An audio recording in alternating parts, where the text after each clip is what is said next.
side of things than the procurement side of things. And that particular individual in SIB, I think that's probably the where he's been coming from, because he's been involved in a number of these projects and he keeps bringing ideas forward and going, why are we doing this, or why have we not thought of that, or whatever. And I'm not sure. I think some of the things that he has said have been taken on board, and others have been like, why did he actually raise that? Or we talked about that 2 years ago and we decided against it. So obviously you've got people drafted in, as I say, and again, if he had been given a brief at the outset and said, right, this is what we've decided, these are all the things that we've decided to do, this is what we've decided not to do. But instead of that, we've had situations where we've been at board meetings and there's been presentations to the CEO, and he has said, well, have you not thought about this, or why? And the CEO was actually turning around and going, we're way past that. That's something that we discounted 2 years ago. So the information flow as far as those that are directly involved in the project and are supposed to be the influencers, I don't think has been particularly good. Right. Okay.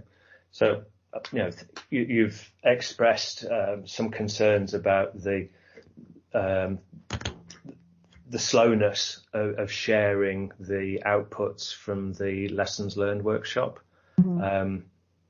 So it sounds like learning and developing as a team is a challenge at Weavers Cross at the moment.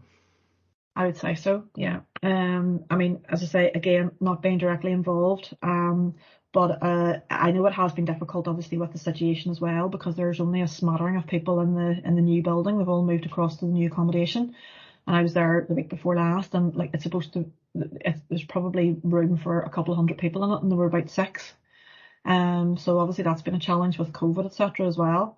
But COVID aside, everybody's sort of managed, to share information and to run other things properly. Like we in procurement in general, for example, haven't taken our eye off the ball since we all started working from home in March last year. And again, anything that I run, or that my team runs, where it's within their gift to actually have complete control. At least we know what we're doing because we're driving it. But as I say, we're at the mercy of a number of different external factors here.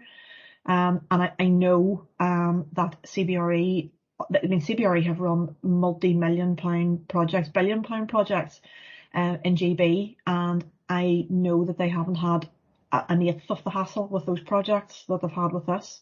Mm-hmm. The frustration that's coming across, and Adam White's a very grounded, very sort of calm guy. I don't know if you've spoken to Adam, but you can see the frustration coming across whenever you do a Teams call with him, and he's just going, like, that he expected that this would have been over the line a long time ago.